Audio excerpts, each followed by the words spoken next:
নমস্কার বন্ধুরা, সোমাস কিচেনে সবাইকে স্বাগত জানাই। আজ বানিয়েছি চিকেন বাটার ফ্রাই। পেঁয়াজ কুচি আর কাসুন্দি দিয়ে সন্ধেবেলা চা ও কফির সাথে খেতে খুবই ভালো লাগে। খুব কম সময়ে কম উপকরণ দিয়ে সহজেই বানিয়ে ফেলা যায়, তাই আপনারাও বাড়িতে বানিয়ে দেখতে পারেন। খেতে কিন্তু খুবই ভালো হয়। চিকেন বাটার ফ্রাই বানানোর জন্য দোকান থেকে বোনলেস চিকেন এনেছি, লম্বা সাইজ করে 300 গ্রামের মতো। এবার একটা মাঝারি সাইজের পেঁয়াজ বাটা দিয়ে দিচ্ছি ম্যারিনেট করার জন্য। আদা রসুন বাটা 1 চামচ দিয়ে দিলাম। 1 চামচ নুন, 1 চামচ গোলমরিচ গুঁড়ো দিয়ে দিলাম। নন ফ্রুট ভিনিগার 1 চামচ দিয়ে দিচ্ছি, আর 1 চামচ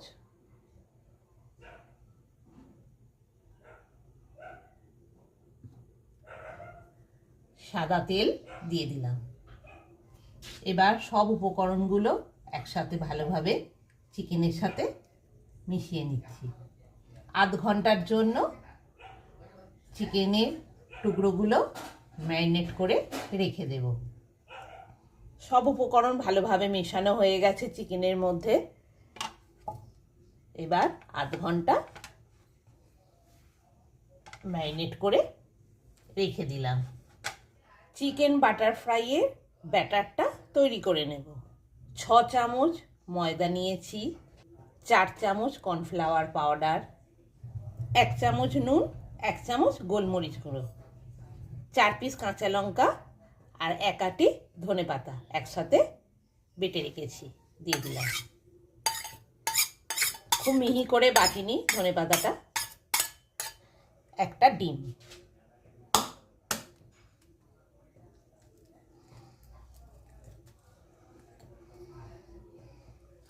আমুল বাটার 1 চামচের মতো দিয়ে দেব। 1 চামচ আমুল বাটার দিয়ে দিলাম। এবার একসাথে ভালোভাবে ব্যাটারটা যা যা উপকরণ দিয়েছি মিশিয়ে নিচ্ছি। এবার অল্প করে ঠান্ডা জল মেশাচ্ছি। ব্যাটারটা খুব পাতলাও হবে না, আবার খুব ঘনও হবে না। অল্প অল্প করে জল মেশাতে হবে। বেশি জল একেবারে দিয়ে দিলে পাতলা হয়ে যাবে। আর ভালো করে ফেটিয়ে নিতে হবে, তবে খেতে মুচমুচে হবে।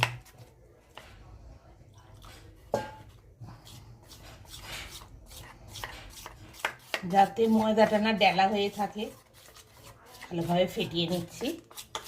ব্যাটারটা রেডি হয়ে গেছে। এবার চাপা দিয়ে রেখে দিচ্ছি আধ ঘন্টার জন্য। এবার কড়াইতে তেল গরম হতে দিয়েছি। আমি রাইস অয়েলে ভাজবো, আপনারা সর্ষের তেলেও ভাজতে পারেন, আবার সানফ্লাওয়ার তেলেও ভাজতে পারেন।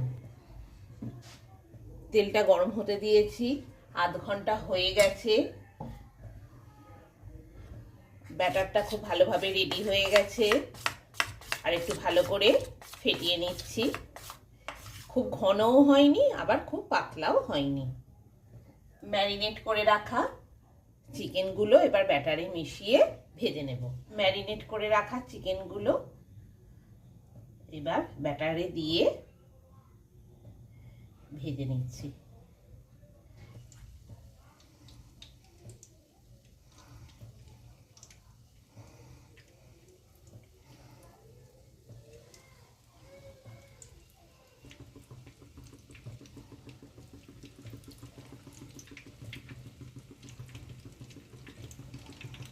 একটু ফাঁকা করেই দিতে হবে, খুব বেশি দিলে ভেঙে যাওয়ার সম্ভাবনা। ওভেনের স্টিম মিডিয়ামে রেখেছি।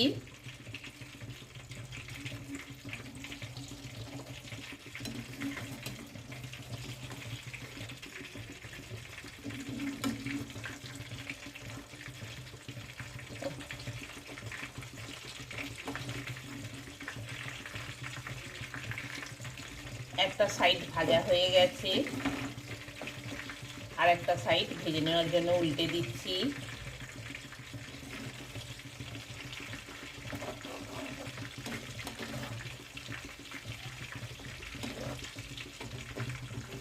ওভেনে স্টিম মিডিয়ামে রেখেছি। ডিম দেওয়া আছে বলে এত বেশি ফেনা হয়েছে।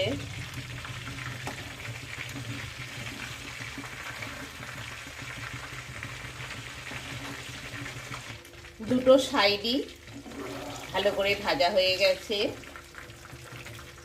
এবার কড়াই থেকে তুলে নিচ্ছি। ডিম আছে বলে খুব ফেনা হয়ে গেছে। ওভেনে স্টিম মিডিয়ামে আছে, জোরে দিলে পুড়ে যাবে ভিতরটা।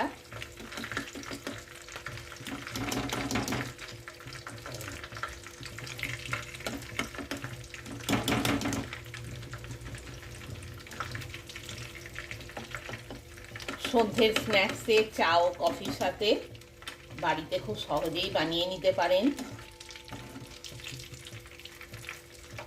বাটার ফ্রাই খেতে কিন্তু আমরা ছোট বড় সকলেই খুবই ভালোবাসি।